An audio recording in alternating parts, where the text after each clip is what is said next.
Solarsilicon, creating carbon-free energy independence. Our solution is to combine disruptive metallurgical technology and concentrated solar power to produce green solar silicon for low-cost PV solar panels. Our objective is to create large-scale market-wide adoption of renewable energy within the next 5 years. The solar power reaching the Earth meets the world's total electric power demand 10,000 times over. Our industrial process captures some of this sunlight using parabolic trough concentrating collectors.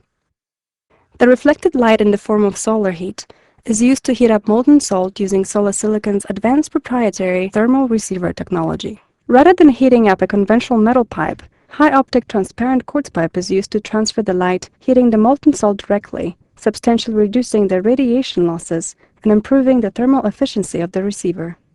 Heating molten salt directly to produce solar silicon is a key innovation that eliminates the 60% thermal to electric energy conversion loss experienced with traditional solar silicon industrial processes. Moreover, the proprietary electrochemical oxygen extraction process produces silicon and titanium amongst other metals for less than 25% of the energy needed in conventional processes.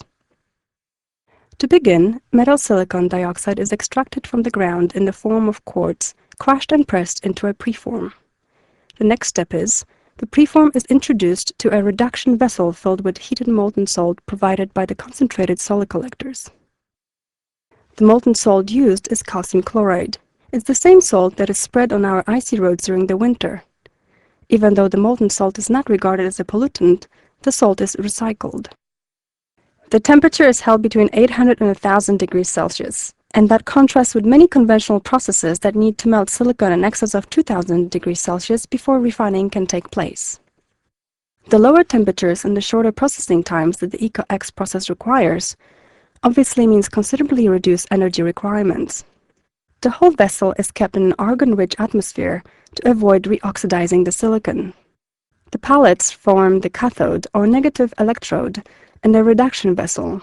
When an electric current is passed between this cathode and a positive carbon anode, the oxygen is removed from the silicon oxide.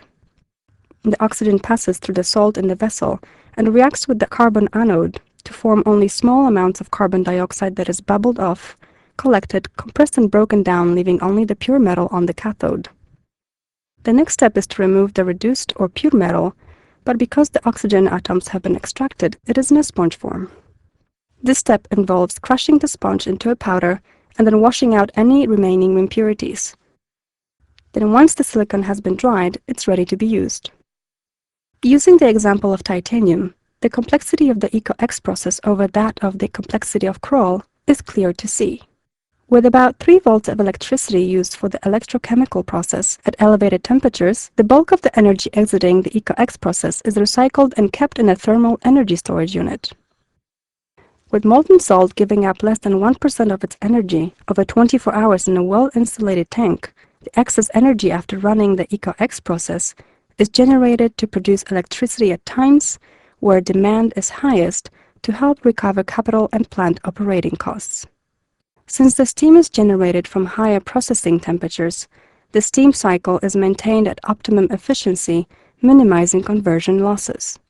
The resulting system produces utility-grade power for the grid and an industrial process to help make the solar panels for decentralized photovoltaic systems, avoiding line losses and producing energy where you use it, whether in your home or business, for true carbon-free, affordable energy independence.